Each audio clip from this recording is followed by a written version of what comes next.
I got divorced and moved to another country to start fresh. Soon after, my ex-husband married the woman he'd been seeing. But during their wedding, a guest revealed something that shook her so hard she couldn't finish her vows. Minutes later, she called me, voice shaking, and what she asked me still makes no sense. I'd moved to Barcelona to forget Silas Montgomery existed. 6 months of no contact. 6 months of building a new life in a city where no one knew I'd spent 9 years becoming invisible in a marriage to a man who'd replaced me so smoothly I hadn't noticed until it was already done. 6 months of finally learning to take up space again. Then on a Saturday afternoon in October, while I was sitting at a cafe in Gracia working on a design project, his name appeared on my phone. My first instinct was to ignore it. Block the number. Protect the peace I'd fought so hard to build. But something stopped me. Maybe curiosity, maybe the small part of me that still wanted to know if he regretted what he'd done. I answered. Thea. His voice was wrecked, barely recognizable. I need to ask you something. Not hello. Not how are you. Not I'm sorry for everything. Just straight to whatever crisis had made him break 6 months of silence. Did you know Victoria was married? Did you know and you didn't tell me? I pulled the phone away from my ear, stared at it like it had started speaking another language. What are you talking about? My wedding was today. To Victoria. Except it turns out she's already married. To Robert. My brother Robert. And then he told me everything. But to understand why that phone call felt like the universe finally balancing its books, you need to know how I got here. How a confident art school graduate with paint-stained hands and big dreams became a woman who packed her entire life into 4 suitcases and fled to another continent just to remember who she used to be. I met Silas Montgomery when I was 24, working at a small graphic design studio in Seattle's Capitol Hill neighborhood. I was fresh out of art school, still believing that talent and passion were enough to build a career, still naive enough to think love meant finding someone who celebrated who you were instead of redesigning you into who they needed. He walked into Victrola Coffee one rainy Tuesday afternoon while I was sketching in my favorite corner booth. I was working on a logo design for a local band, surrounded by colored pencils and coffee cups, completely absorbed in trying to capture the right feeling of Northwest grunge meets modern minimalism. You're really talented, he said, appearing beside my table with the confidence of someone accustomed to his presence being welcomed. He wore a charcoal suit that probably cost more than my monthly rent, carried a leather briefcase that screamed corporate attorney, and had the kind of smile that made you feel like you were the only person in the room worth noticing. I should have heard the condescension in that sentence. The subtle surprise that someone like me, in my paint-splattered jeans and oversized cardigan, could create something worth noticing. But I was 24 and flattered that this polished, successful man saw me at all. We dated for 2 years. Looking back, I can see the pattern was there from the beginning, but I was too young and too in love to recognize it. Silas worked as an associate at Patterson and Hale, one of those corporate law firms where everyone spoke in acronyms I didn't understand and treated 100-hour work weeks as badges of honor. He introduced me to a world of charity galas and firm cocktail parties and restaurants where the menu had no prices and everyone knew which fork to use for which course. I thought he was showing me a bigger life. I didn't realize he was showing me how small mine was in comparison. The proposal came at one of those charity galas, the Emerald City Children's Foundation fundraiser, held at the Four Seasons with 500 guests in designer formal wear. Silas got down on one knee in front of all his colleagues, presenting a ring that must have cost 3 months of my salary, and everyone applauded like they were witnessing something beautiful instead of my last chance to say no to a future I wasn't sure I wanted. But I said yes. Because I was 26 and he was 28 and everyone said we were perfect together, even though I could see his colleagues' polite smiles that asked what he was doing with the artsy girl in the off-the-rack dress. The first 3 years of marriage were good. Or at least I thought they were. Silas worked long hours, but he came home to me. We had Sunday brunches at neighborhood cafes and movie nights where we'd argue about whether the film was art or entertainment. I kept my design job, kept my studio apartment's lease for the first year even after moving into his Capitol Hill townhouse, kept telling myself I wasn't losing myself just because I was building a life with someone else.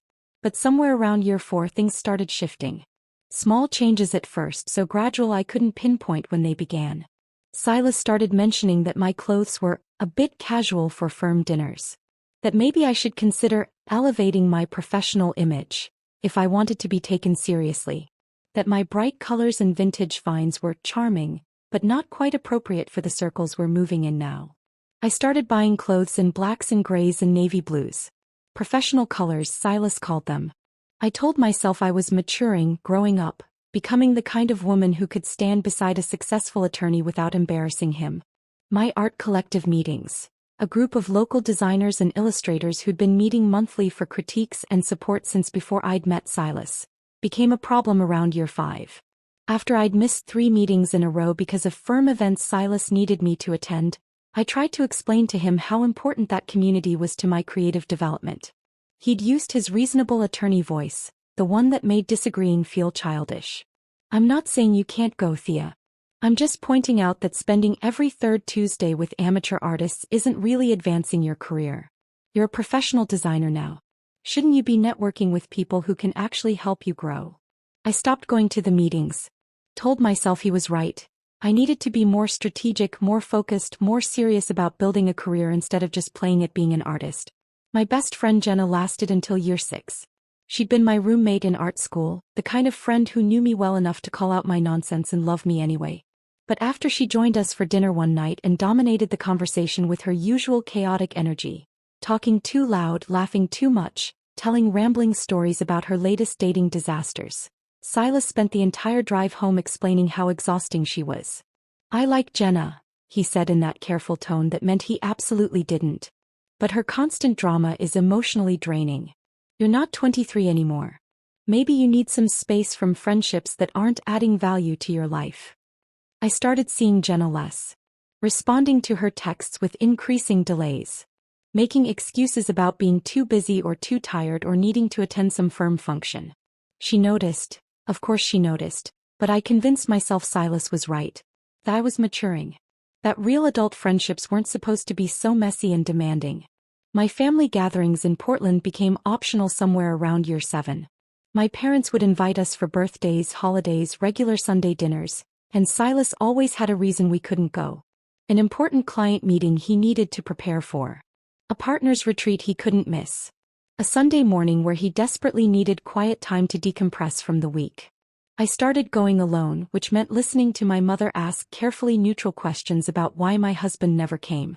Watching my sister Maya's eyes fill with concern she didn't voice because she didn't want to make me defensive. Seeing my nephew and niece grow up in family photos where Silas was conspicuously absent. Eventually I stopped going as often. It was easier than explaining. Easier than seeing my own diminishment reflected in their worried faces. By year 8 I'd stopped painting entirely. Not deliberately, I didn't wake up one day and decide to quit. But my watercolors dried up from disuse. My sketchbooks gathered dust.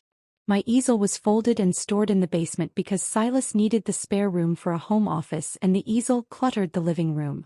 I'd wake up some mornings in our Capitol Hill townhouse, look at my closet full of gray and black clothes, my calendar empty of friend dates and family visits, my art supplies packed away in boxes I never opened, and wonder when I'd stopped being a person and started being just Silas's wife.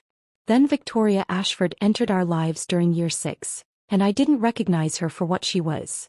The woman who'd been watching me disappear and taking notes on how to replace me. She was introduced at a firm cocktail party as the new CFO of Meridian Development, one of Patterson and Hale's major clients. Everything about her screamed success. Designer suit, perfect hair, the kind of confidence that comes from knowing exactly where you belong in the world.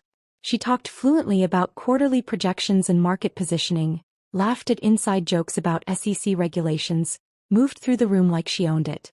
Silas mentioned her casually at first. Met the new Meridian CFO today.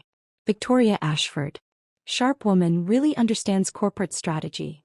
Then her name started appearing more frequently in his conversations. Victoria had recommended a restaurant. Victoria had tickets to a fundraiser. Victoria thought I'd enjoy this gallery opening. I didn't realize she was studying me. Learning everything about me so she could become my opposite. My replacement. She was always friendly when we interacted at firm events. Complimentary, even asking about my design work with apparent interest. Admiring my contributions to conversations even when I felt out of my depth discussing corporate law and business strategy. "You have such a creative eye," she told me once at a partner's dinner, touching my arm with what seemed like genuine warmth. Silas is lucky to have someone who brings that artistic perspective to his life. Though have you ever thought about getting an MBA? You could really maximize your potential with some business training to complement your creative skills. I'd smiled and thanked her, not recognizing the subtle message. You're creative, which is cute but not quite enough. The weekend work sessions started around year 7. Emergency contract reviews that required Silas at the office on Saturday mornings. Strategy meetings that ran late into Thursday nights. Client dinners that turned into drinks that turned into Silas texting me at 11 p.m. saying he'd just grab an Uber home, don't wait up. Victoria's name was always attached to these events. Victoria needs help reviewing the merger documents. Victoria invited some clients for drinks, important for the firm. Victoria and I are brainstorming strategy for the Meridian presentation. I didn't question it because I trusted him. Because after 8 years of marriage, you don't suddenly start suspecting your husband of cheating. Because Silas had never given me reason to doubt him before, and I couldn't imagine him being the kind of man who'd lie to my face while building a relationship with someone else. But that's exactly what he was doing. The divorce came as a shock, even though looking back I should have seen it coming. Silas sat me down one evening in February, 9 years into our marriage, and explained with the calm rationality of a man presenting a case to a jury that our marriage wasn't working. We want different things, he said. We've grown in different directions. You need someone who understands your artistic temperament. I need a partner who gets the demands of my career. He made it sound so reasonable. So mutual. So much like a natural conclusion to something that had simply run its course. I signed the papers 3 weeks later, too numb to fight, too convinced by his logic that we'd simply grown apart. I moved out of the townhouse into a temporary sublet. Divided our belongings with the efficiency of people who'd stopped loving each other so gradually they couldn't remember when it had happened. Then 3 weeks after I'd moved out, Jenna sent me a screenshot that shattered the entire narrative Silas had constructed. It was from the Seattle Times Society page. A photo from the Emerald City Gala, one of those charity events where Seattle's elite paid $1,000 a plate to feel philanthropic. Silas stood next to Victoria, both holding champagne flutes, his hand resting on her lower back in a gesture of easy intimacy. They were smiling at each other like they shared secrets, like they'd been together for months. Maybe years.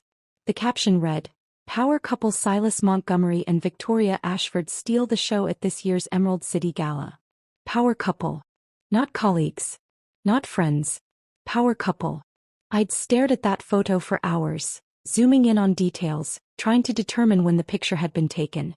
The gala had been 2 weeks after our divorce was finalized.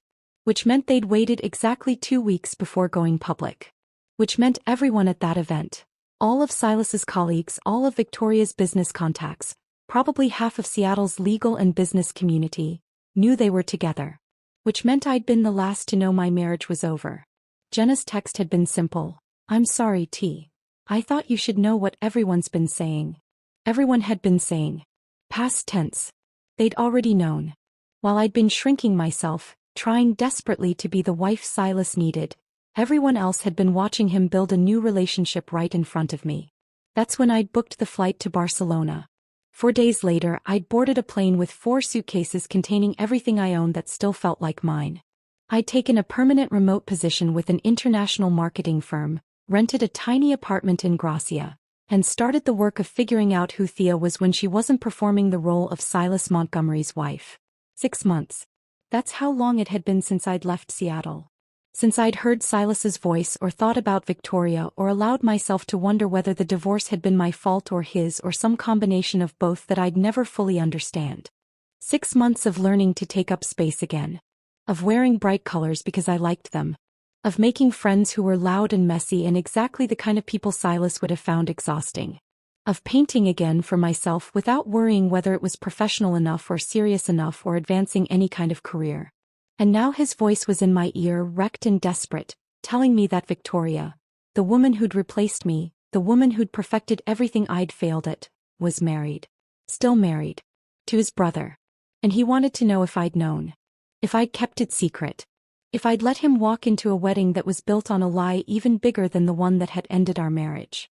I looked out at Barcelona, at the cafe tables, the tourists with their cameras, the locals moving through their Saturday with the ease of people who belonged, and I realized the universe had just handed me the strangest gift. Revenge I hadn't asked for. Justice I hadn't sought. Vindication delivered 6,000 miles away, 6 months too late to matter, but perfectly timed to prove that I'd never been the problem at all. Silas, I said, my voice surprisingly steady. I've been in Barcelona for 6 months. I don't know anything about Victoria except that you left me for her. Now tell me exactly what happened. Silas's voice was shaking as he started talking, words tumbling over each other in a way that was completely unlike his usual controlled attorney speech. The wedding was today. This afternoon at the Woodmark Hotel in Kirkland. Everything was perfect, Victoria in this champagne dress, all our colleagues there, both our families. The ceremony went fine. We said our vows, got pronounced husband and wife, moved to the reception. Dinner, toasts, everything going exactly as planned. I stayed silent, holding my phone against my ear while tourists walked past my cafe table in Gracia, completely unaware they were witnessing the moment my ex-husband's new life imploded. Then during the cake cutting, this man stood up from one of the back tables. I didn't recognize him at first. He had a beard, looked older, but he walked to the front with this calm confidence like he belonged there. He picked up the microphone and said, Silas's voice cracked. He said his name was Robert Keegan and he was there because his wife forgot to invite him to her wedding. My breath caught. Robert Keegan? The room went completely silent. Victoria went white, not pale, actually white. She grabbed the table for support and her champagne glass fell and shattered. And this man Robert, he just stood there calmly and said he'd filed for divorce 18 months ago, but Victoria refused to sign the papers. That she told him she'd handle it herself, that she had an attorney, but she never filed anything.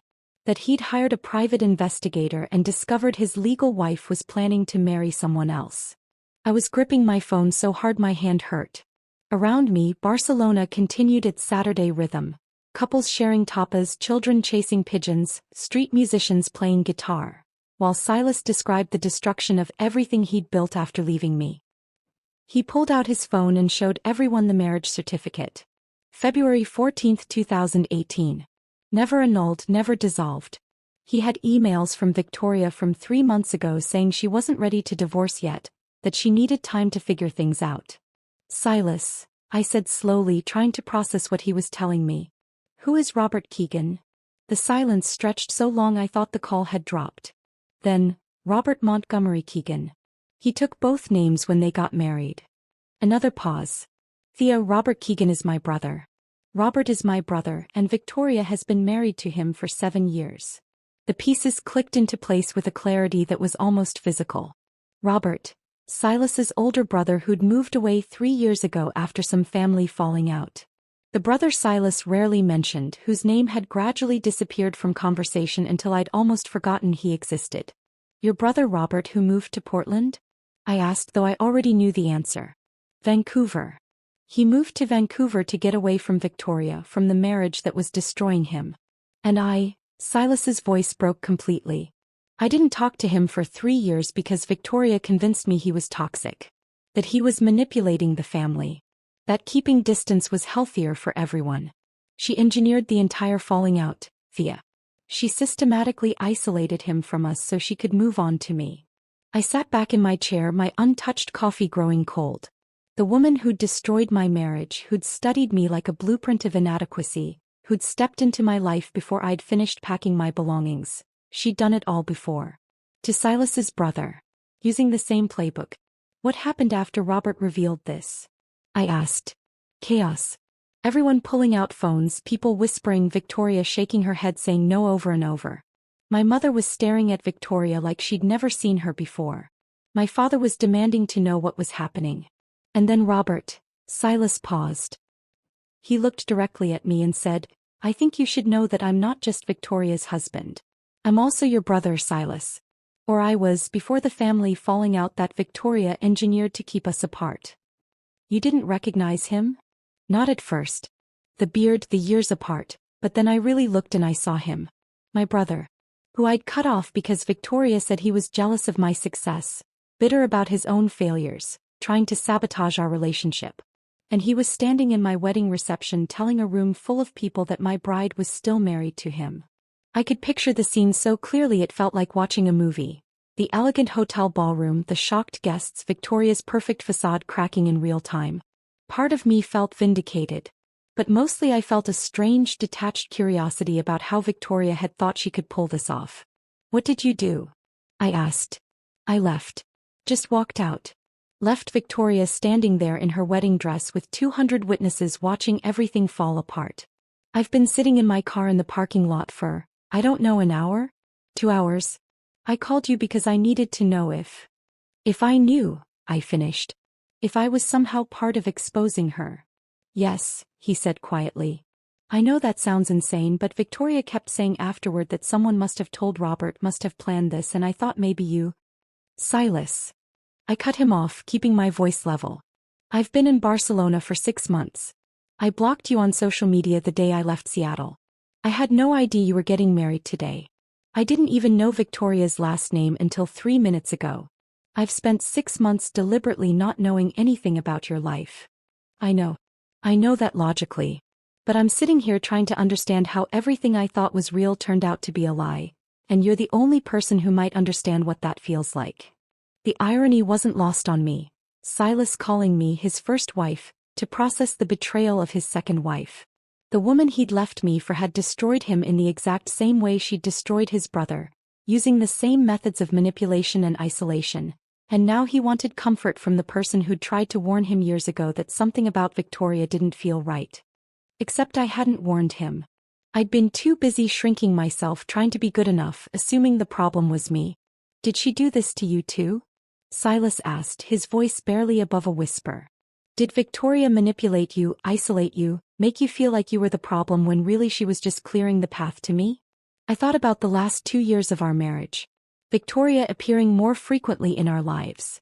Dinners with work people that always included her. Weekend events where Silas needed to attend because Victoria needed his help with presentations. How gradually my friends had stopped being invited. My art shows became scheduling conflicts. My family gatherings were too far to drive for just a weekend. I thought about how Silas had started criticizing everything. My career, my clothes, my priorities. How nothing I did was quite right, quite enough, quite what he needed. How I'd spent 2 years becoming smaller and quieter and more apologetic until I'd almost disappeared entirely. And I thought about how quickly he'd moved on after our divorce. How Victoria had been right there, ready to step into the space I'd left, like she'd been waiting backstage for her cue. "Yes," I said quietly. "She did it to me too." I heard him break.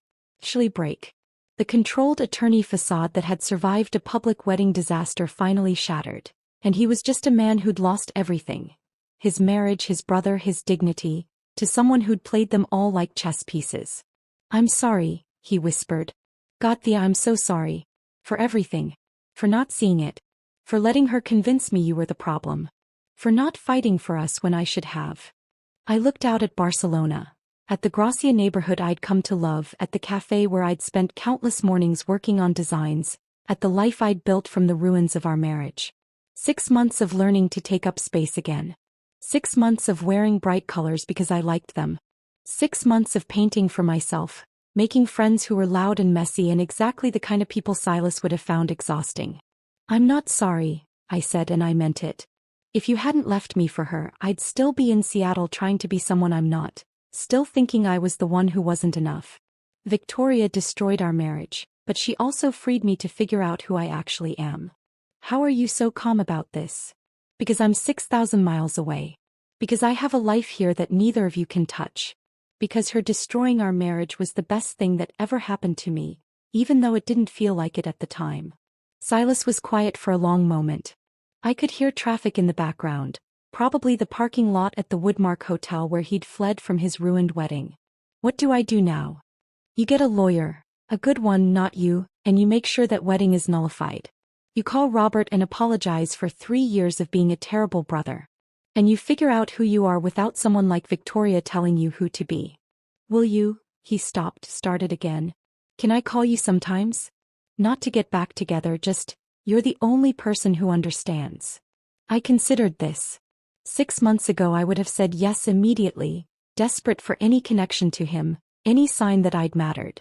But I'd spent 6 months learning to be alone without being lonely, to build a life that was wholly mine. "No," I said gently. "You need to do this on your own, Silas. You need to sit with it, feel it, figure it out yourself. That's the work.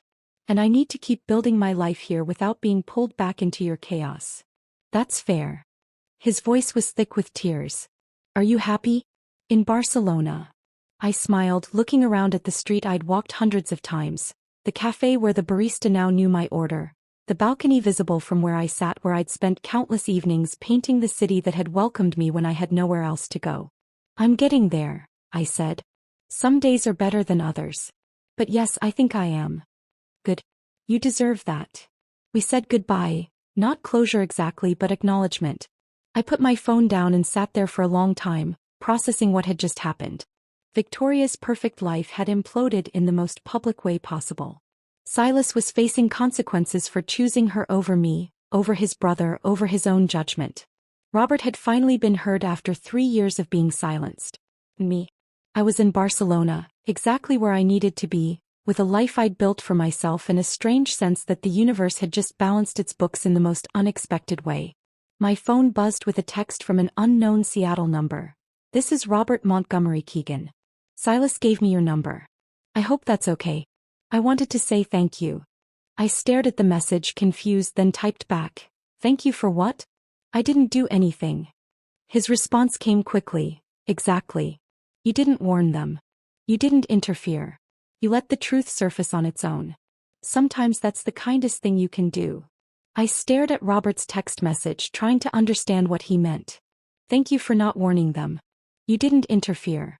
You let the truth surface on its own. My fingers hovered over the keyboard, unsure how to respond. Around me, the café in Gracia continued its Saturday afternoon rhythm. The clinking of coffee cups, conversations in Catalan and Spanish, a street musician setting up his guitar across the plaza. My peaceful Barcelona morning had been interrupted by Silas's call, and now his brother, a man I barely remembered meeting, was thanking me for something I hadn't done. I typed, I still don't understand. I've been in Barcelona for 6 months. I didn't even know about the wedding until you both told me. Robert's response came quickly, like he'd been waiting. Can I call you? This is easier to explain with actual conversation. Before I could decide if I wanted that, my phone was ringing. Robert's number. I answered, still trying to piece together how I'd become part of a story I hadn't been present for. Hi. Thank you for picking up. His voice was different from Silas's, deeper, rougher around the edges without that polished attorney cadence. I know this is strange. You don't know me and I'm calling you on what should be a normal Saturday in your new life. But I needed to talk to someone who'd survived Victoria, and you're the only other person who has. I'm not sure I survived her, I said. I just ran away to another country. That's surviving. Trust me. He paused and I heard traffic noise in the background. I'm actually sitting in a hotel parking lot right now. Left the wedding venue about an hour after my dramatic entrance. Couldn't stay in Seattle tonight. Too many people wanting to dissect what happened. So I drove north, found a hotel near the Canadian border, and I've been sitting here trying to figure out what comes next. I leaned back in my cafe chair, cradling my phone against my shoulder. Silas said Victoria refused to sign divorce papers. That you filed 18 months ago. I did. February of last year. She kept saying she'd handle it herself, that she had an attorney, that I should just be patient. So I waited. And waited. Kept calling her lawyer. Turns out she never hired one. Checked the courts. No filing. Meanwhile, she was already with Silas, already building her next life while keeping me legally tied to her. Why? The question came out sharper than I intended. If she wanted to be with Silas, why not just divorce you? Robert was quiet for a moment. Control, I think. As long as we were married, she had a safety net. If things didn't work out with Silas, she could come back to me, to my connection with the family. Victoria doesn't burn bridges until she's absolutely certain the new bridge is solid. It made sense in a twisted way. Victoria was strategic, calculating. She wouldn't risk being alone or losing status. She'd keep all her options open until the last possible moment. How did you find out about the wedding? I asked. Victoria's assistant. Young woman named Ashley, who'd been helping Victoria juggle the two lives. Scheduling around when I might call, making excuses for why Victoria couldn't attend family events in Vancouver, basically enabling the whole mess. Ashley called me a week ago, said she couldn't live with the guilt anymore. Told me everything. The wedding plans, the venue, the fact that Victoria had filed for a marriage license using her maiden name and claiming to be unmarried. I thought about that assistant, probably in her 20s, watching her boss commit fraud and finally deciding she couldn't be complicit anymore. That took courage. It did. She said she'd been working for Victoria for 2 years and only recently realized the full scope of the deception.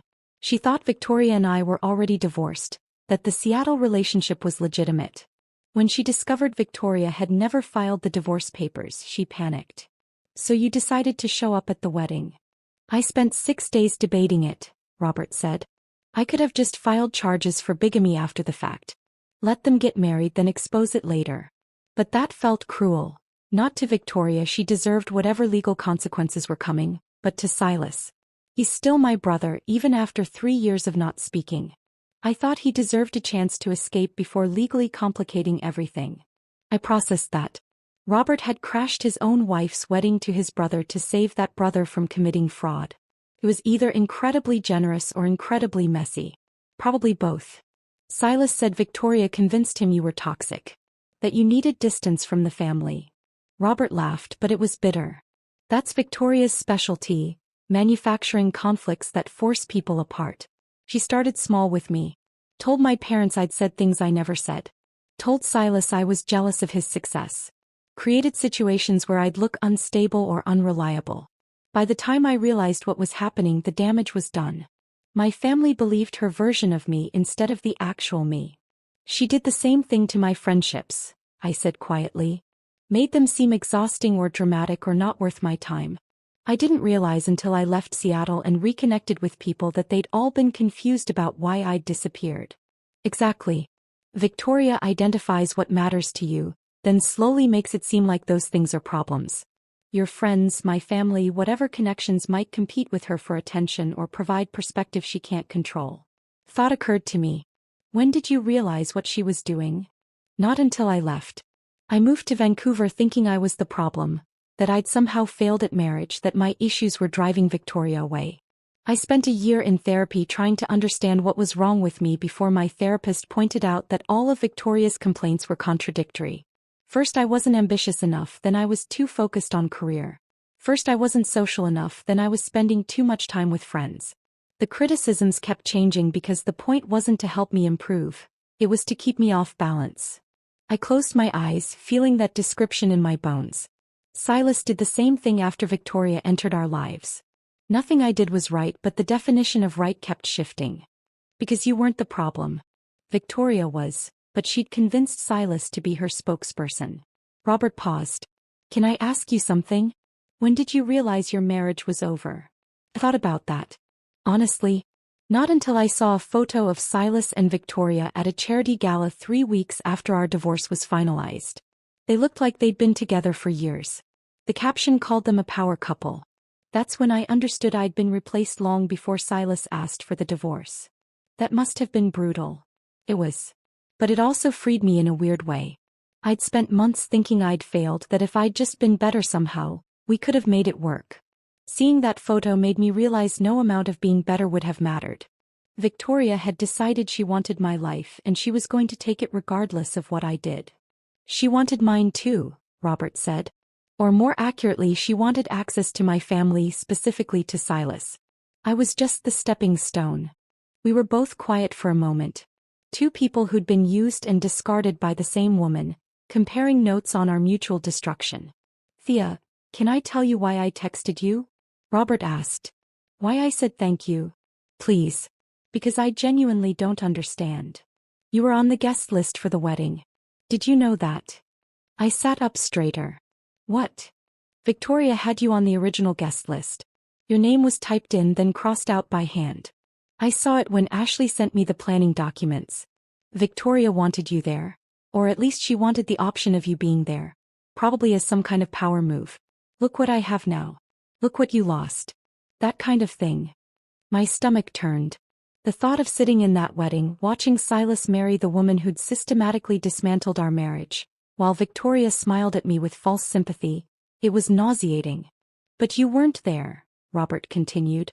You were in Barcelona, completely removed from their orbit.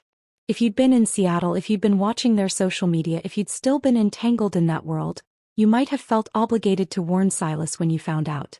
You might have tried to stop it quietly, privately, in a way that would have let Victoria spin the narrative. I don't understand why that matters. Because Victoria's whole strategy depends on controlling information and managing perceptions. She needs to be the victim, the misunderstood party, the person everyone feels sorry for. If you'd warned Silas privately, Victoria could have claimed you were lying out of jealousy. She could have manufactured some explanation that made her look sympathetic. But because you weren't there, because you'd completely disconnected from their world, the truth came out naturally. Ashley called me. I showed up with evidence. Victoria couldn't spin it or blame you or make herself the victim. I absorbed that. By removing myself completely, by refusing to engage or monitor or stay connected to Silas's new life, I'd accidentally created the space for Victoria's lies to collapse under their own weight. You let karma do the work, Robert said. That's why I'm thanking you. You didn't plot revenge. You didn't try to expose her. You just left and built a better life, and that absence allowed everything else to happen the way it needed to. I looked around the plaza. At the church, the cafe tables, the locals and tourists mixing in the afternoon sun.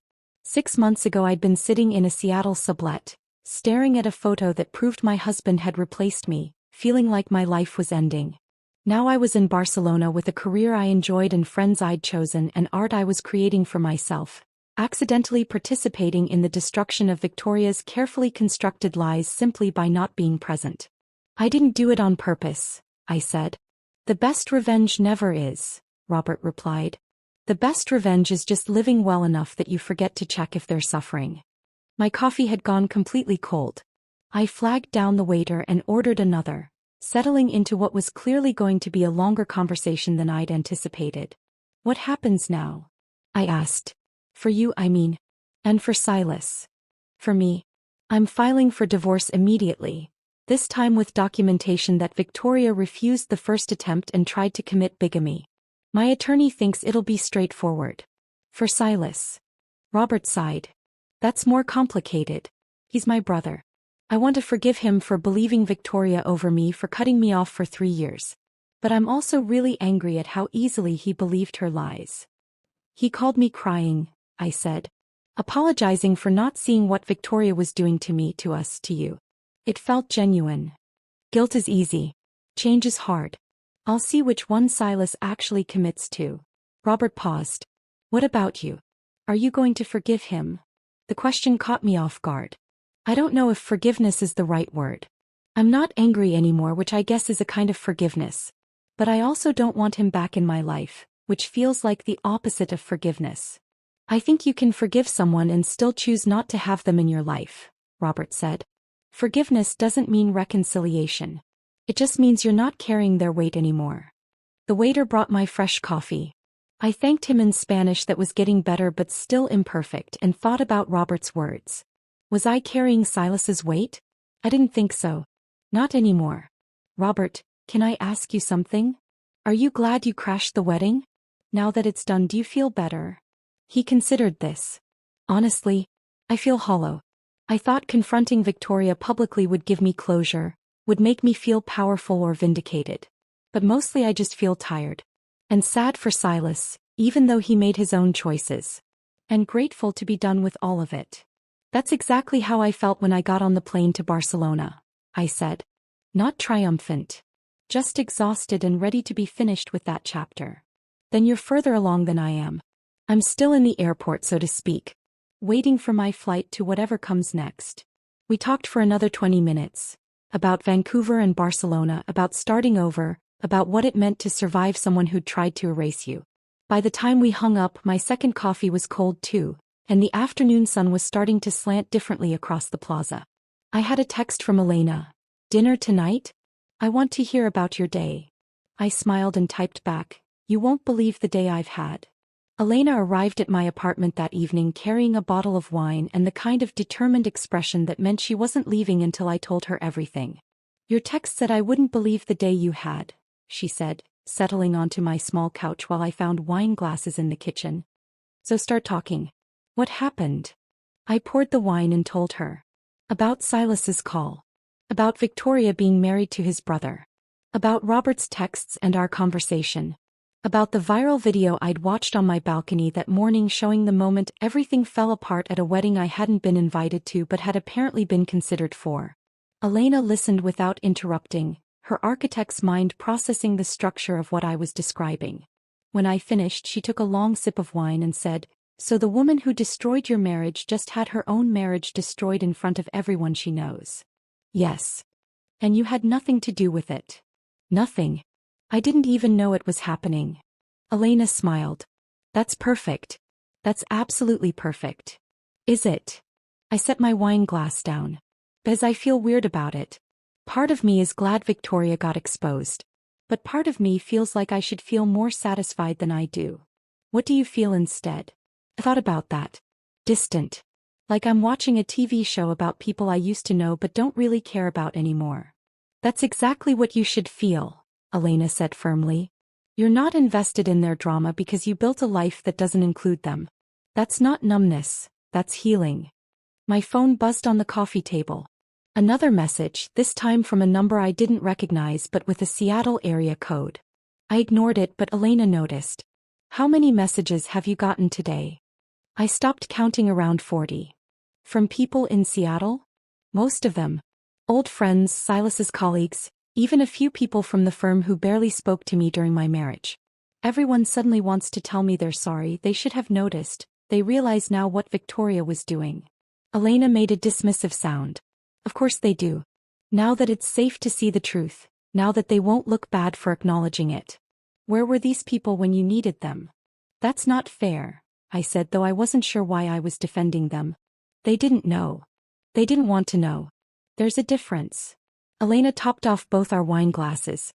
"People are very good at not seeing uncomfortable truths when seeing them would require them to do something. Now that Victoria's been exposed and Silas is the victim, everyone can safely admit what they suspected all along."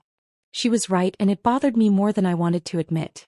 How many people had watched me shrink during my marriage and said nothing? How many had seen Victoria's subtle manipulations and chosen to look away because confronting it would have been awkward? My phone buzzed again.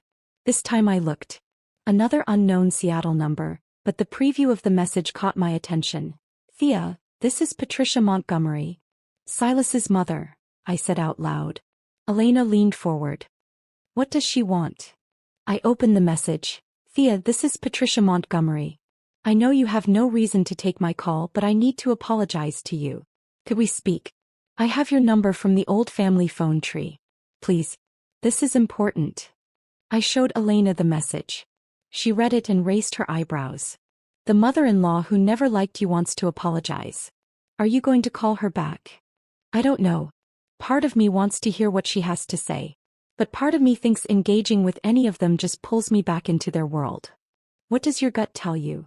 I closed my eyes, trying to feel past the confusion and the wine and the exhaustion from a day that had started so peacefully and turned into this. "My gut says she's feeling guilty because Robert came to family dinner and told them everything. She wants absolution, not conversation." "Then don't call her back." But even as Elena said it, my phone was ringing. Patricia's number. I stared at it, my finger hovering between answer and decline. "Your phone, your choice," Elena said. "But remember, you don't owe anyone your time, especially not people who made you feel small when you were already struggling." I answered. I still don't know why. Maybe curiosity. Maybe the small hope that hearing Patricia's apology would give me some kind of closure I didn't know I needed. "Thea." Patricia's voice sounded different than I remembered. Smaller, lacking the confident authority she'd always carried. "Thank you for answering. I wasn't sure you would." "I almost didn't," I said honestly. "I wouldn't have blamed you." She paused and I heard her take a shaky breath. "Robert came to dinner yesterday. Sunday dinner at our house in Phoenix. First time in 3 years we've all been together. He told us everything." I waited, saying nothing.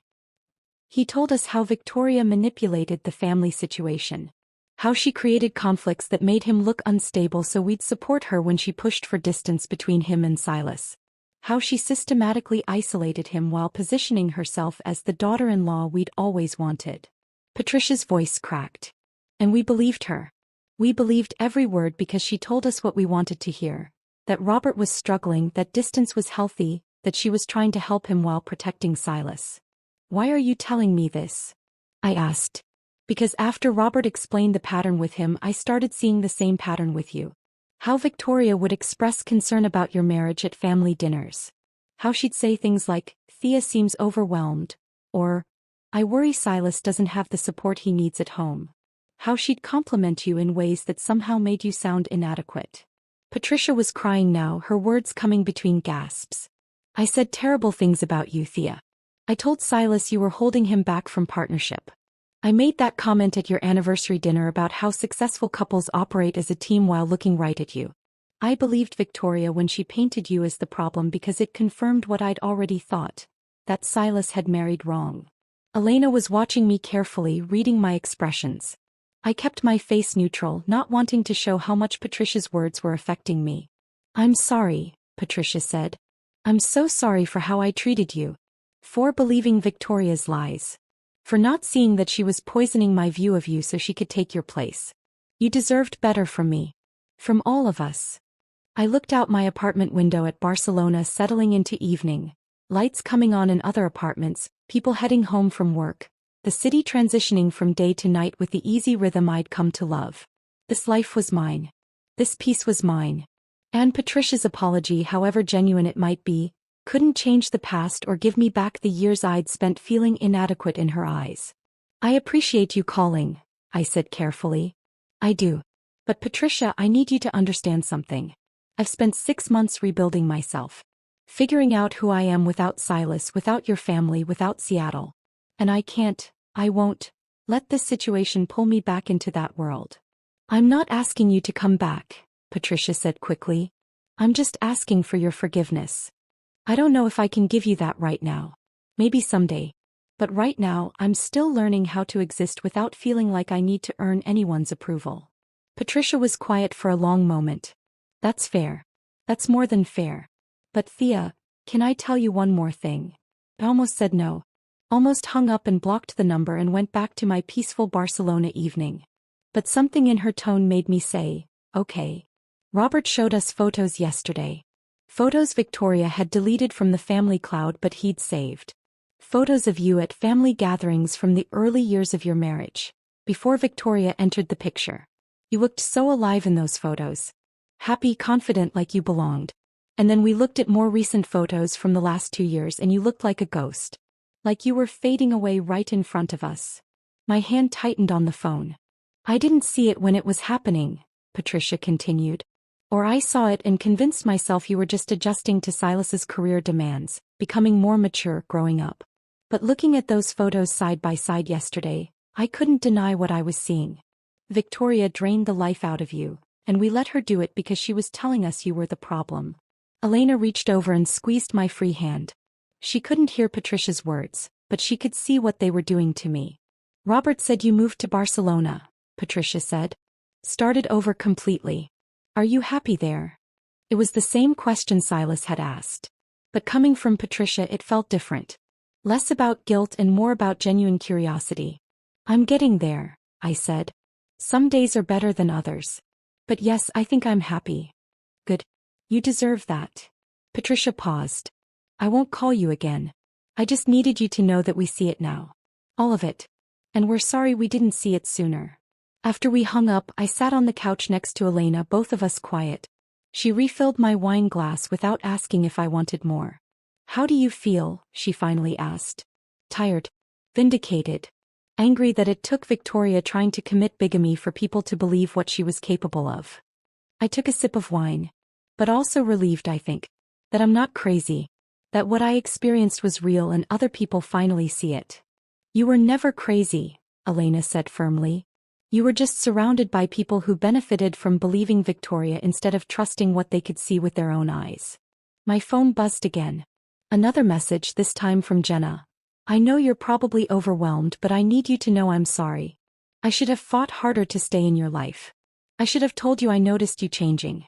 I was a bad friend and I want to be better if you'll let me." I showed the message to Elena. She read it and said, "Are you going to respond?" "Eventually. But not tonight. Tonight I just want to sit here with you and drink wine and remember that I have a whole life here that Victoria never touched." Elena lifted her glass. To lives Victoria never touched. We clinked glasses and drank, and I felt something settle in my chest. Not closure exactly, but maybe the beginning of understanding that the best revenge wasn't Victoria's public humiliation or Patricia's guilty apology or even Silas's devastation. The best revenge was this. Sitting in my Barcelona apartment with a friend I'd chosen, drinking wine I'd picked out, living a life I'd built entirely for myself. A life where Victoria Ashford was just a name from my past instead of the architect of my present. My phone kept buzzing throughout the evening. More messages, more apologies, more people suddenly seeing what they'd missed. But I put it on silent and focused on Elena, on our conversation about everything except Seattle and Silas and Victoria. When Elena finally left around midnight, I stood on my balcony looking out at the Gracia neighborhood. Tomorrow I'd deal with the messages. Tomorrow I'd figure out how to respond to people who wanted forgiveness or connection or just to feel less guilty about their silence.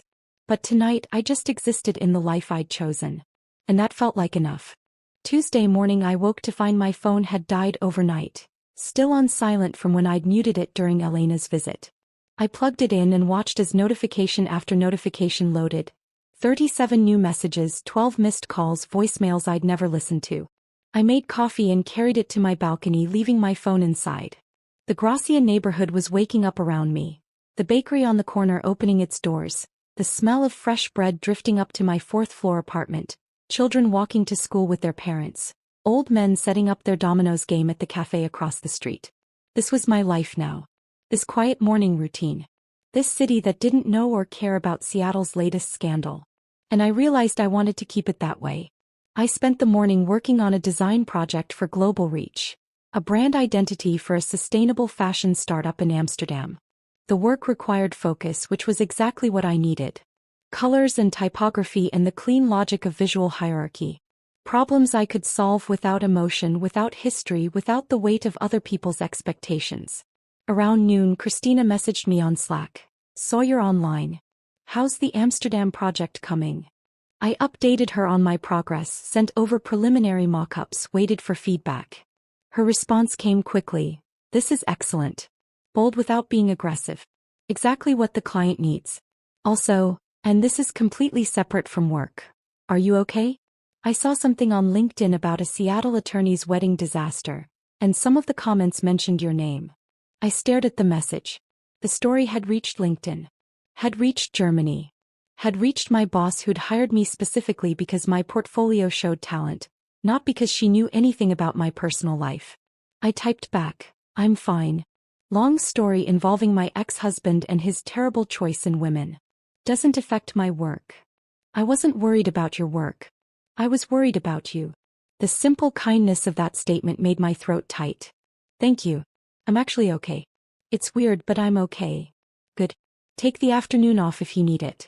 The Amsterdam project isn't due until Friday." But I didn't take the afternoon off. I worked because working kept me grounded, kept me focused on something I could control. By 3 p.m., I'd finished the preliminary designs and sent them to Christina for review. Then I finally looked at my phone. Most of the messages were variations on the same theme. People from Seattle expressing shock, offering support, apologizing for not seeing Victoria's manipulation sooner. I scrolled through them with increasing detachment, realizing that these messages weren't really for me. They were for the senders, absolving themselves of guilt, performing the concern they should have shown years ago. But one message stood out. From Robert. "My lawyer says Victoria finally signed the divorce papers. She doesn't want to fight it. Her attorney advised that fighting would only make the criminal investigation worse. It should be final in about 60 days. Strange how the end of a 7-year marriage comes down to signatures and paperwork and lawyers advising you to give up." I called him instead of texting back. He answered on the first ring. "Hey," he said, sounding tired. "Didn't expect to hear your voice. How are you doing?" I asked. "Really doing, not the version you tell people who are checking in." He was quiet for a moment. "Honestly, I feel hollow. I thought confronting Victoria publicly would give me closure, would make me feel powerful or vindicated. But mostly I just feel exhausted. And sad for Silas, even though he made his own choices. And grateful to be almost done with all of it." "That's exactly how I felt when I got on the plane to Barcelona," I said. Not triumphant. Just tired and ready to be finished with that chapter. When does it stop feeling heavy? Robert asked. When do you wake up and not immediately think about everything that happened?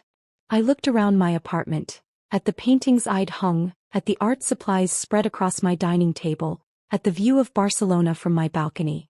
I don't know if it ever completely stops, but it gets quieter. The thoughts become background noise instead of the main event. You start having days where you forget to think about it until evening, then eventually you have days where you don't think about it at all.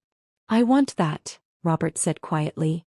I want a day where Victoria isn't the first thing I think about when I wake up. You'll get there. It just takes time and distance and probably therapy.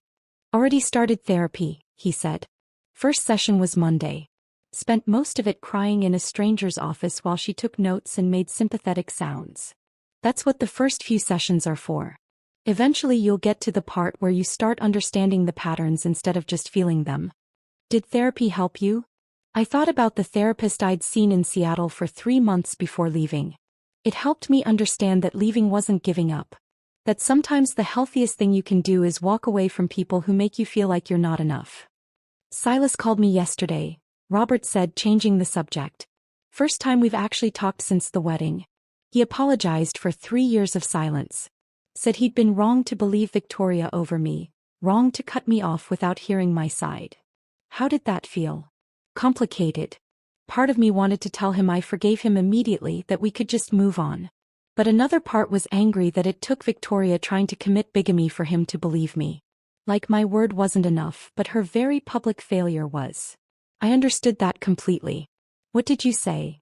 I told him I needed time.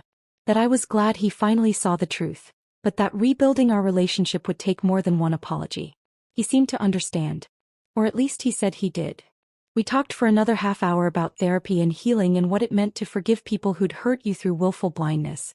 When we hung up, I felt less alone in the strange space of processing revenge I hadn't asked for. That evening I met Elena at a small gallery in Poblano. She'd been insisting for weeks that I should show my Barcelona doorway paintings somewhere, and she'd finally arranged a meeting with the gallery owner. A woman in her 50s named Carla who specialized in work by local and expat artists. These are beautiful, Carla said, flipping through photos of my watercolors on my phone. Very detailed, very emotional. You see the city the way people who live here see it, not like a tourist. That's what I was trying to capture, I said. The everyday beauty. The doors people walk through without noticing. Would you be interested in a group show? Carla asked. I'm curating something for January. Small works, local artists, theme of transitions and doorways. Metaphorical and literal. Your paintings would fit perfectly. I looked at Elena, who was smiling like she'd known this would happen. I'd love that, I said. After we left the gallery, Elena and I walked along the beach in Barceloneta, the Mediterranean dark and calm beside us. You're doing it, Elena said. Building the life you wanted. I'm trying. No, you are. You have work you enjoy. You have art you're creating. You're showing in a gallery. You have friends here. This is the life you were supposed to have before Victoria convinced you to be smaller. I stopped walking, looking out at the water. Can I tell you something? Something I haven't told anyone else. Always. I don't feel satisfied about Victoria's wedding disaster. I know I should. I know everyone expects me to be glad she got exposed. But mostly I just feel distant from it. Like it happened to characters in a story I read instead of real people I knew. That's because they're not real people to you anymore, Elena said gently. They're part of your past and you've moved so far forward that their drama can't touch you. That's not numbness, that's healing. Then why do people keep asking if I'm going back to Silas? Why does everyone assume that now that he knows the truth, I'll want him back? Elena turned to face me fully. Because people are obsessed with reconciliation stories. They want the satisfying ending where the wronged wife gets vindication and the apologetic husband, and everyone lives happily ever after. But that's not what healing actually looks like. Healing looks like you standing on a Barcelona beach, more concerned about your gallery show than your ex-husband's drama. I smiled despite myself. When did you get so wise? 2 years of therapy after my divorce. Very expensive wisdom. She linked her arm through mine and we started walking again. The question everyone should be asking isn't whether you'll go back to Silas. It's whether you're happy with the life you've built without him. And am I? You tell me. I thought about my apartment, my work, my upcoming gallery show, the friendships I'd built with Elena and her circle. I thought about Saturday mornings at the market and coffee at my favorite cafe and the way Barcelona had become home without me noticing the exact moment it happened. Yes, I said. I think I am happy. Not perfectly, not completely, but genuinely happy in a way I wasn't for years before I left. Then that's your answer to everyone who asks about Silas. You're not going back because you're already exactly where you want to be. We walked the rest of the beach in comfortable silence and I felt something settle in my chest. The revenge I'd gotten without planning wasn't about Victoria's public humiliation or Silas's guilt or even all the people apologizing for not seeing what was happening. The revenge was this, being happy without them. Building a life so full that their drama became background noise. Standing on a beach in Barcelona talking about my gallery show instead of obsessing over what my ex-husband was doing 6,000 miles away. That night I finally responded to Jenna's message about reconciliation. I'm not going back to Seattle or to Silas. I'm building something here that's entirely mine and I'm not giving it up. But I appreciate you asking. How are you? Her response came quickly. I'm proud of you. And I miss you. Can I come visit? I want to see this life you've built. I smiled and typed back, yes. Come visit. I'll show you my Barcelona. Then I put my phone away and opened my laptop, pulling up the Barcelona doorway paintings I'd been working on. I had 3 months until the gallery show. 3 months to create enough work to fill a wall. 3 months to prove that the best revenge wasn't destruction. It was creation. Outside my window, Barcelona was settling into night. Somewhere in Seattle, Silas was probably still processing the implosion of his wedding. Victoria was probably dealing with legal consequences and professional fallout.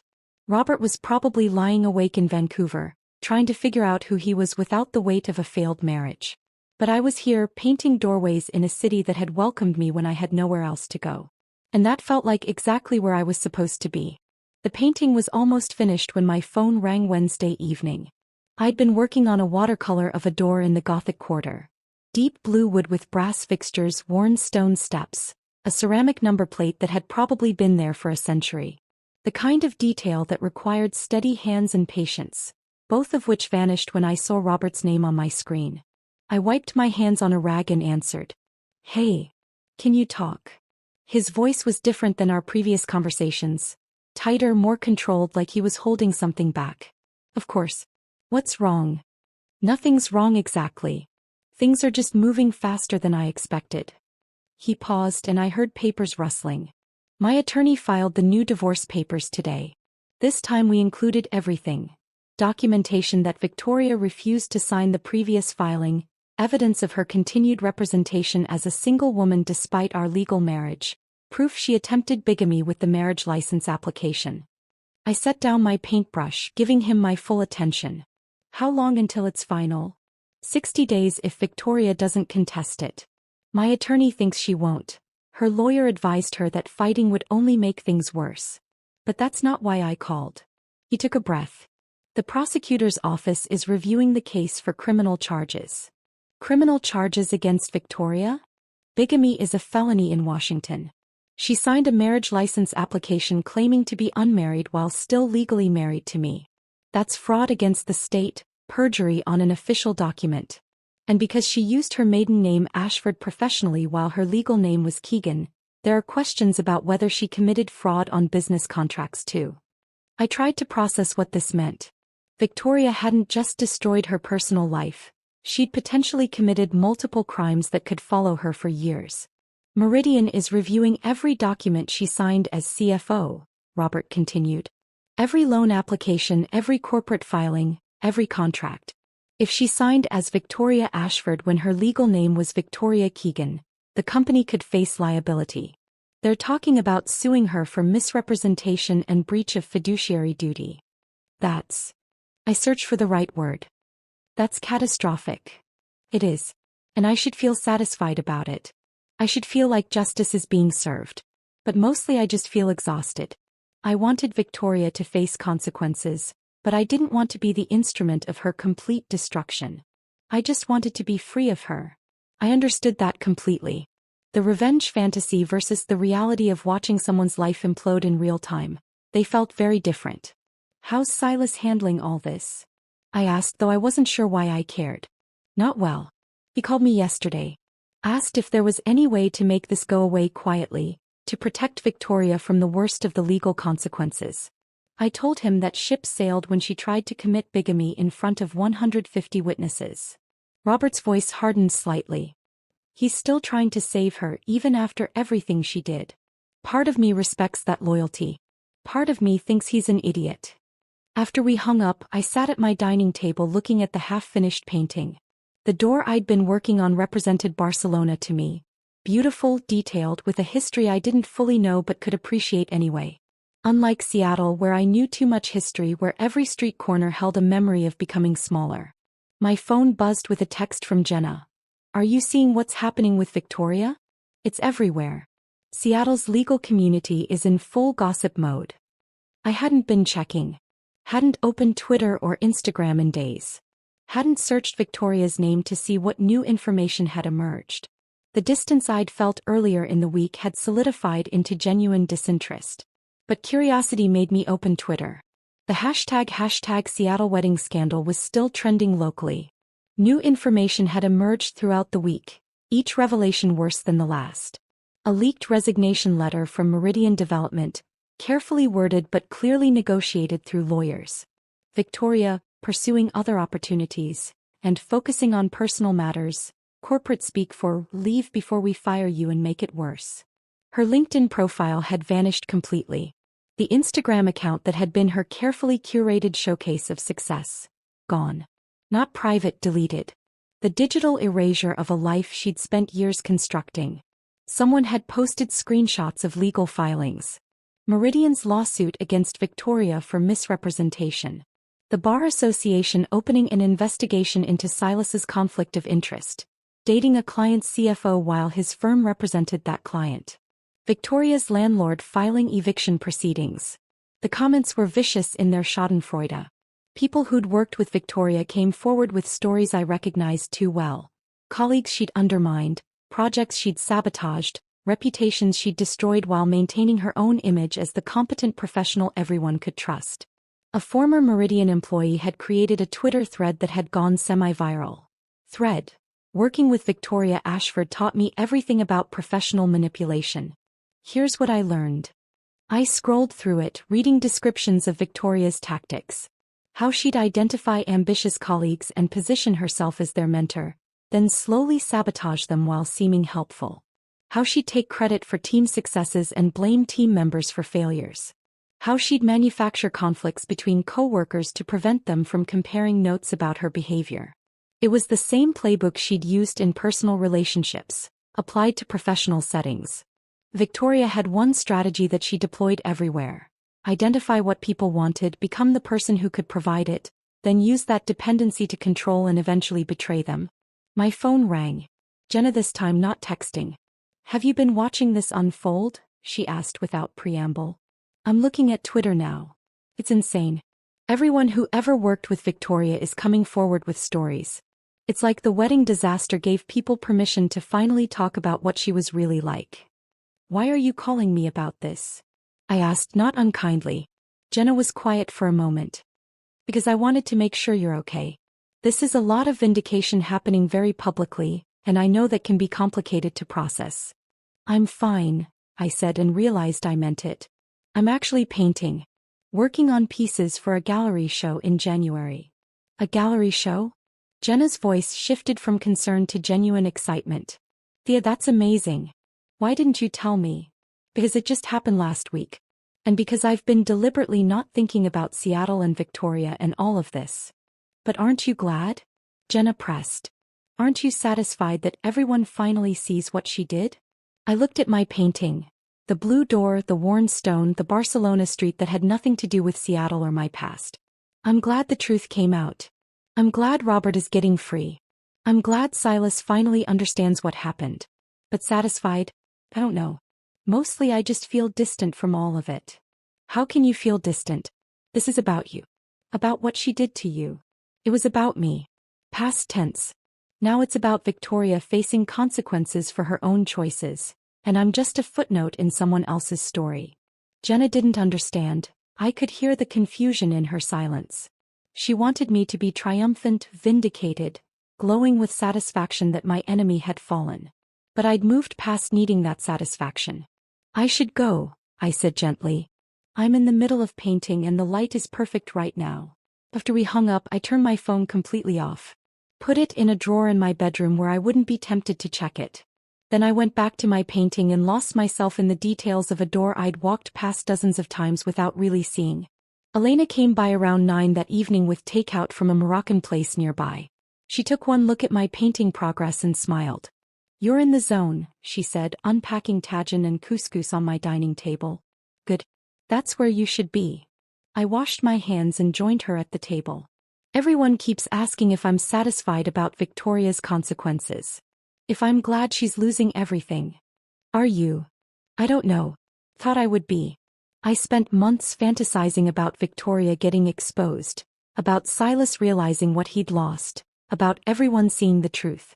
But now that it's happening, I just feel removed from it.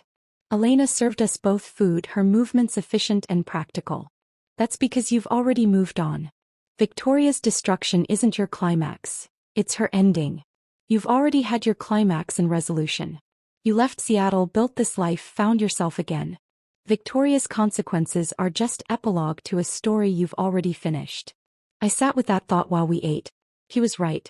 The most important part of my story had already happened. The leaving, the rebuilding, the slow realization that I could be happy without Silas, without Seattle, without any of the life I'd thought I needed. Can I tell you what I think the real revenge is? Elena asked, pouring us both wine. Please. The real revenge is that you're sitting here eating Moroccan food and talking about your gallery show instead of obsessively tracking Victoria's downfall. The real revenge is that she's become irrelevant to your happiness. She destroyed your marriage thinking she was taking something valuable, but what she actually did was free you to build something better.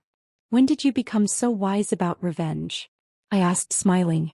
After my divorce, I spent a year trying to make Carlos jealous. Dating men I didn't like, posting photos of my fabulous life, making sure mutual friends told him how well I was doing. Then one day I realized I was still letting him control my choices. I was still performing for his attention even though we were divorced. Real freedom came when I stopped caring whether he noticed. I raised my glass to not caring whether they notice. We clinked glasses and drank, and I felt something final settle in my chest. Victoria's life was imploding in Seattle. Silas was struggling with guilt and professional consequences. Robert was nearly free. And I was in Barcelona, eating Moroccan food with a friend, working on paintings for a gallery show, living a life that had nothing to do with any of them. That night, after Elena left, I stood on my balcony looking out at the Gracia neighborhood. Lights in windows, people moving through their evenings, the city existing without drama or scandal or revenge. Just life happening at its own pace. My phone was still off, buried in a drawer. Tomorrow I might turn it on and deal with whatever messages had accumulated. Or maybe I wouldn't. Maybe I'd spend the day painting instead, finishing the blue door piece and starting the next one. The choice was mine. That was the real power, not Victoria's destruction but my complete freedom to ignore it. To care or not care on my own terms, according to my own timeline, without reference to anyone else's expectations. I went back inside and returned to my painting, working by lamplight until my eyes grew tired. The door was taking shape. Intricate, detailed, beautiful in its ordinariness. Just like the life I was building, one careful brushstroke at a time. The painting of the blue door was finally finished when my phone lit up with Silas's text Sunday evening. I'd been standing back from my dining table, examining the watercolor from different angles, deciding if it needed any final touches. The Mediterranean light I tried to capture looked right. Warm but not harsh, the kind of afternoon glow that made Barcelona feel golden. I was reaching for my phone to take a photo when the message appeared. Can we talk? I need to see you. I'll fly to Barcelona if that's what it takes. Please, Thea. I read it 3 times, each time feeling a different emotion.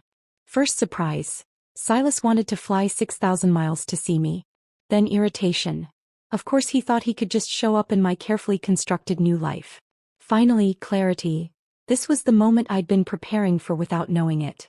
The old Thea would have said yes immediately. Would have felt obligated to give him closure, to hear his apology in person, to offer comfort because that's what 9 years of marriage had trained me to do. But 6 months in Barcelona had taught me something crucial. I didn't owe anyone access to my peace. I didn't text back. I called him instead, wanting him to hear my voice so there would be no ambiguity. Thea. He answered so quickly I knew he'd been waiting, staring at his phone, hoping. Thank you for calling. I know I don't deserve. Silas, I don't want you to come to Barcelona. Silence. Then, please. I just need a chance to explain in person. To show you that I understand now. That I see what Victoria did, what I let her do. 5 minutes.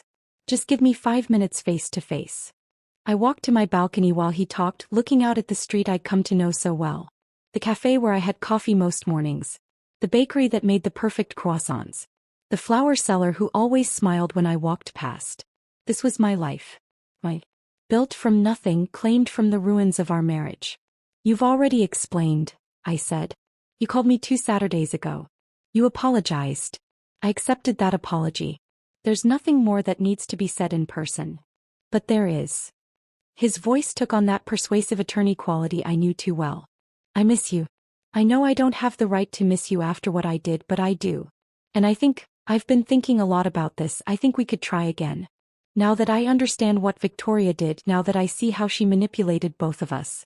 We could start fresh. I closed my eyes against the audacity of it. Silas. I could move to Barcelona, he continued, building momentum. Or you could come back to Seattle. I know that's asking a lot, but hear me out. Or we could find somewhere new together. New York, London, somewhere neither of us has history. We could rebuild what we had before Victoria destroyed it. Silas, stop. He stopped. I don't want to try again. Not now. Not ever. Not because I hate you, but because I finally like myself and I can't risk losing that again. You wouldn't lose yourself. I'd make sure of it. I'd support your art, your career, your choices.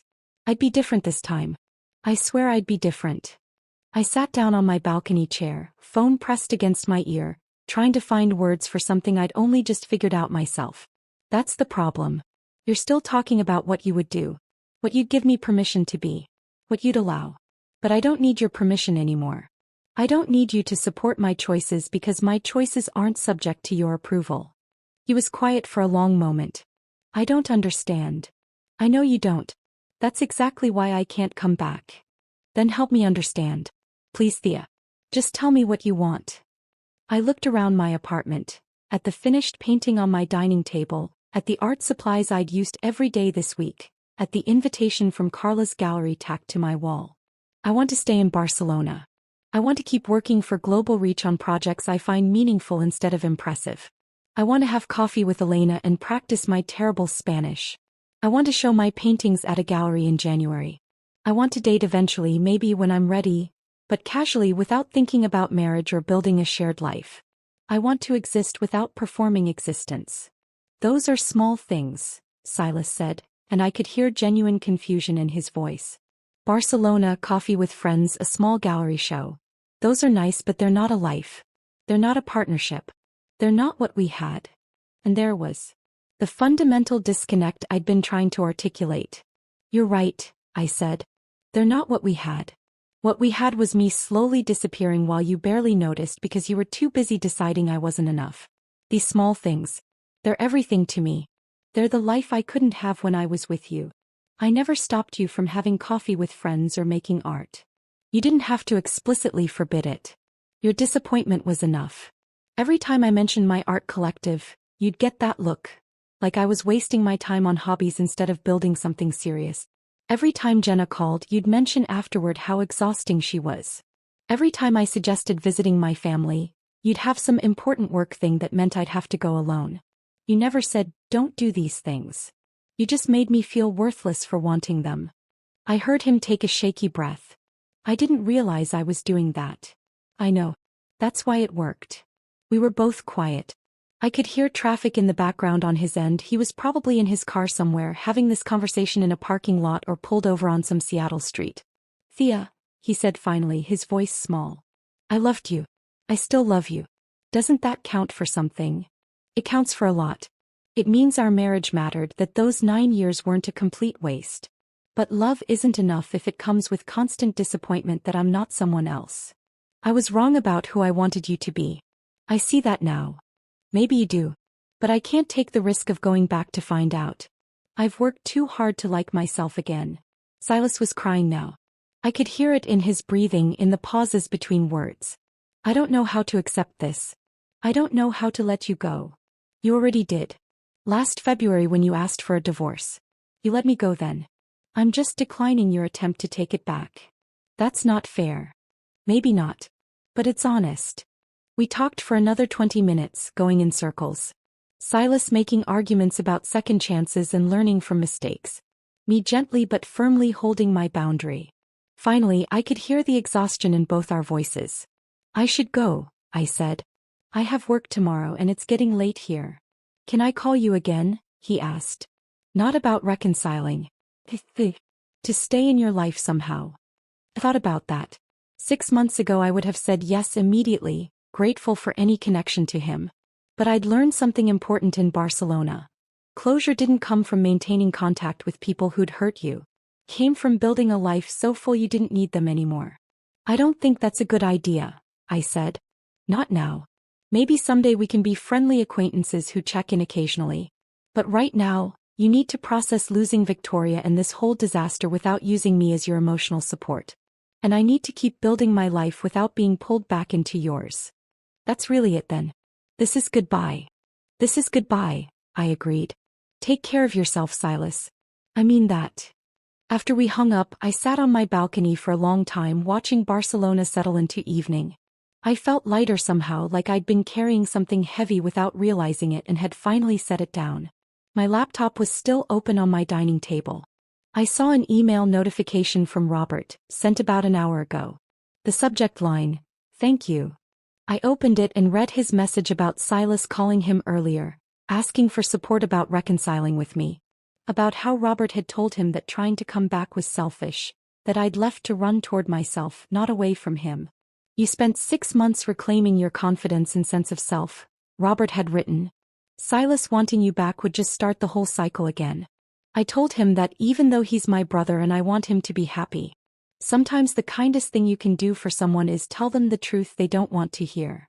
I typed a response, "Thank you for that. Silas just called me. Asked to visit Barcelona to try again. I said no." Robert replied almost immediately, "How do you feel?" I thought about that question. Really thought about it. Relieved, I typed. And guilty about feeling relieved. And then annoyed at myself for feeling guilty. That's normal.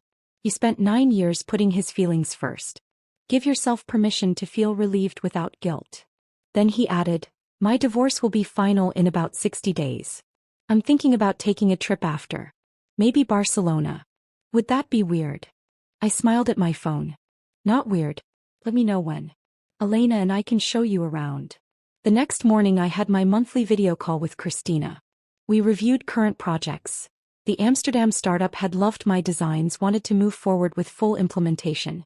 A new client in Copenhagen needed branding work. Everything was progressing smoothly.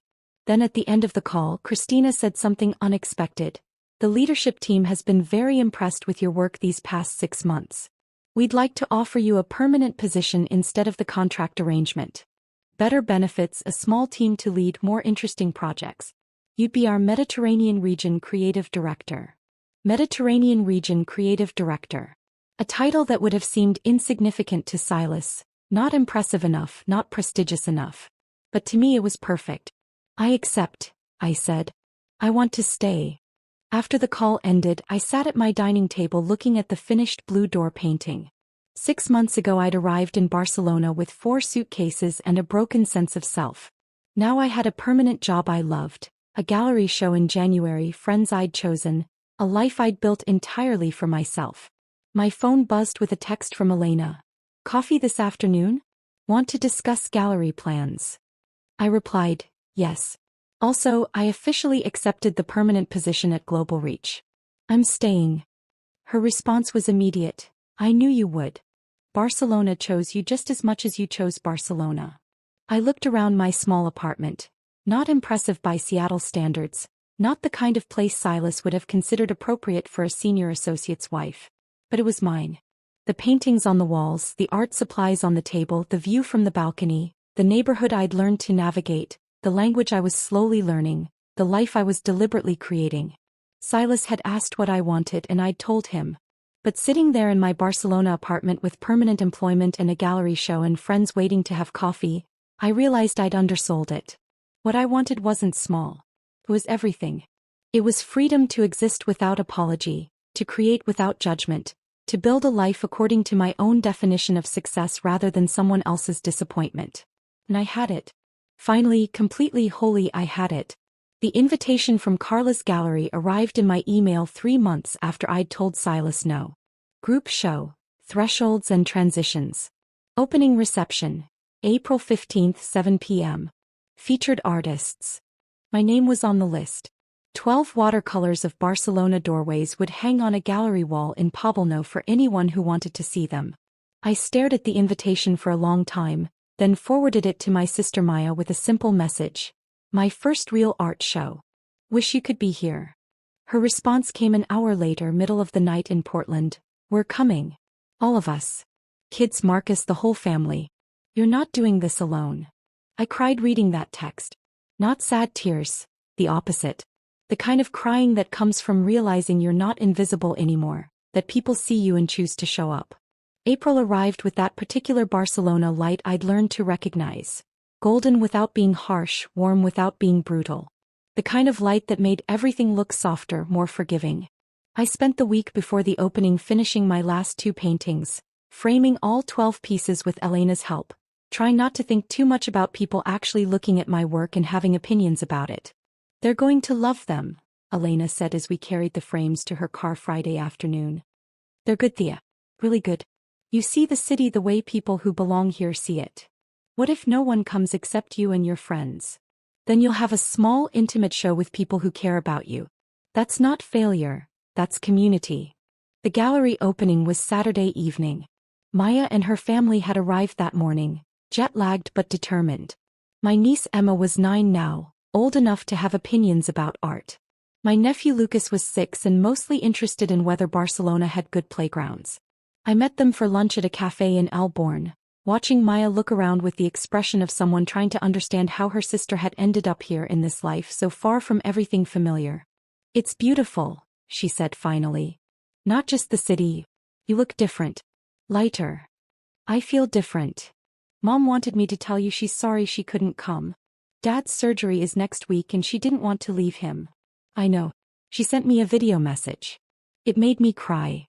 Maya reached across the table and squeezed my hand. I'm proud of you. For leaving, for starting over, for doing this. She gestured vaguely at Barcelona around us. For choosing yourself. That evening, standing outside Carla's gallery in Poblenou, I felt my stomach flip with nerves. Through the window I could see my paintings already hung, soft lighting making the colors glow. People were starting to arrive. Elena's architect friends, other artists from the community, some of my Global Reach colleagues who'd wanted to support me. Robert was there too.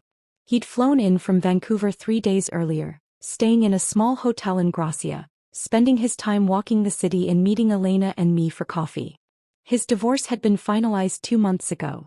He looked different than the last time I'd seen him on a video call. More settled, less haunted. Ready? Maya asked, linking her arm through mine. No. But let's go anyway. The opening was small but warm. Maybe 30 people throughout the evening, filtering in and out, wine glasses in hand, studying my paintings of Barcelona doorways. I watched people look at my work. Really look, taking time with each piece, and felt something expand in my chest. Robert stood in front of the painting of the blue door in Gracia for a long time before calling me over. This is my hotel, he said. I walked past this door every day this week. But I never really saw it until I saw your painting. You notice things other people miss. That's what 6 months of trying to disappear will do, I said. You start paying attention to doorways, wondering what's on the other side. And now you're on the other side, Robert said. You walked through. Maya approached with Emma, who'd been studying each painting with serious concentration. Anthea, why did you only paint doors? Why not whole buildings? Because doors are transitions, I said. They're the moment between one place and another. Between who you were and who you're becoming. Emma nodded like this made perfect sense. I like the blue one best. It looks happy. My phone buzzed in my pocket. I almost ignored it, but something made me check.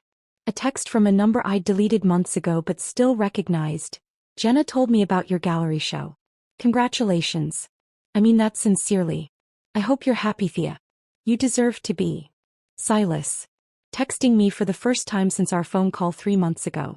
I stepped outside the gallery into the cool April evening and typed back. Thank you.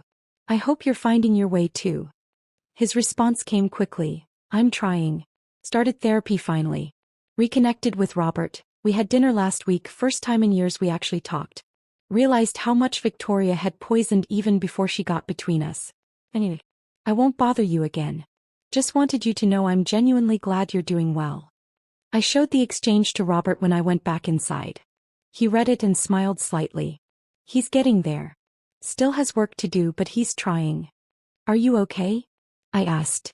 With him texting me? I'm fine. Silas is my brother. I want him to heal even if he was complicit in his own manipulation. People are complicated. They can be both victim and participant simultaneously. After the opening officially ended, our group walked to a nearby restaurant for dinner. We crowded around a long outdoor table. Elena and her friends, Robert, Maya and her family, my Global Reach colleagues, the gallery owner Carla who'd taken a chance on an unknown artist. The conversation flowed in multiple languages, everyone talking and laughing, wine being poured and shared. Elena stood up halfway through dinner, wine glass raised. I want to make a toast, she announced. To Thea, whose paintings we celebrated tonight. But more importantly, to all of us who have survived people who tried to make us smaller. Who convinced us we were the problem when really they were just threatened by who we might become.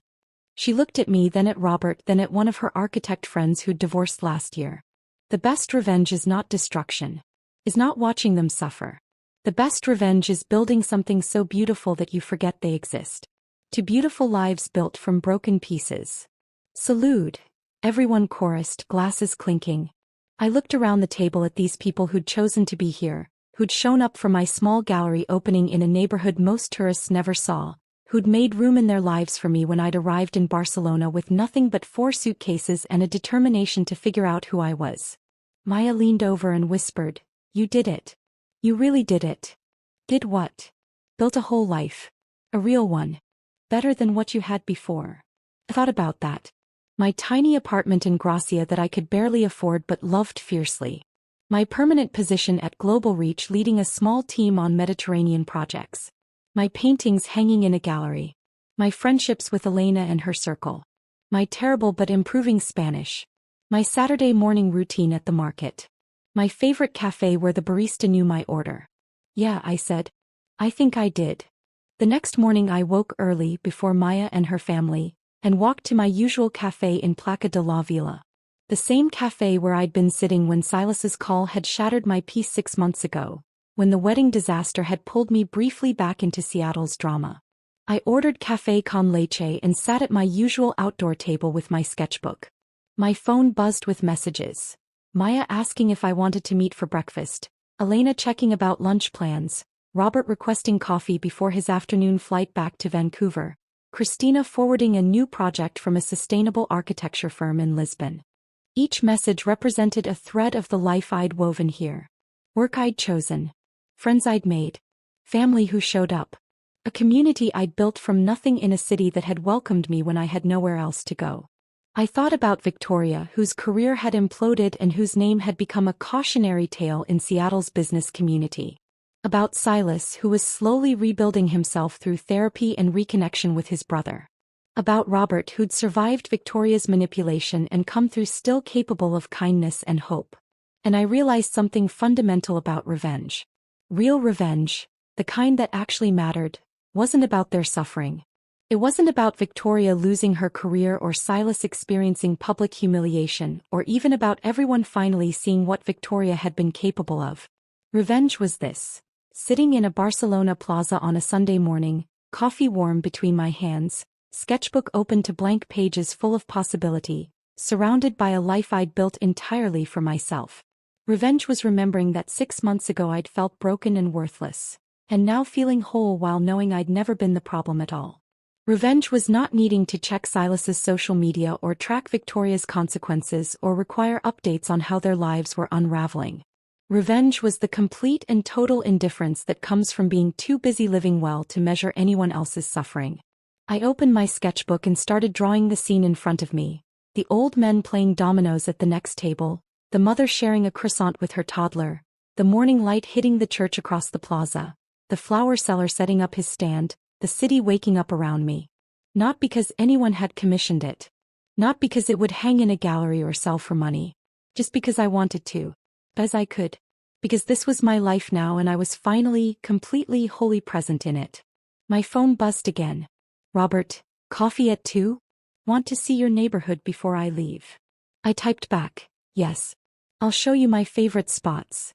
Then I put my phone away and returned to my sketch, losing myself in the details of ordinary morning in Barcelona. The life I'd built wasn't dramatic or impressive by Seattle standards. I wasn't a senior associate's wife anymore. I wasn't climbing any corporate ladder or attending charity galas or living in a renovated townhouse. But I was an artist with work in a gallery. A designer leading a team on meaningful projects. A friend who showed up for coffee and language exchanges and weekend walks. A sister whose family flew across an ocean to celebrate with her.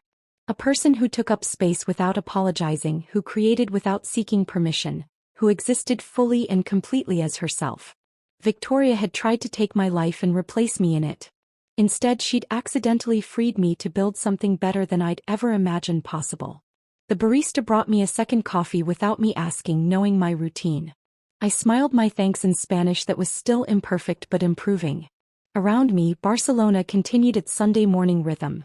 Church bells, conversations, children playing, life happening at its own unhurried pace. I was part of that rhythm now. Not a visitor, not someone passing through, but someone who belonged. Someone who'd walked through her own doorway and found home on the other side. That was the real revenge. Not destruction but creation. Not watching them fall but building something so beautiful I forgot to check if they were watching. I picked up my pencil and continued sketching, capturing the morning light and the quiet joy of a life that was finally, completely, entirely mine. If this story of quiet revenge and finding yourself again had you hooked, hit that like button right now. My favorite part was when Robert crashed the wedding and exposed Victoria's lies in front of everyone.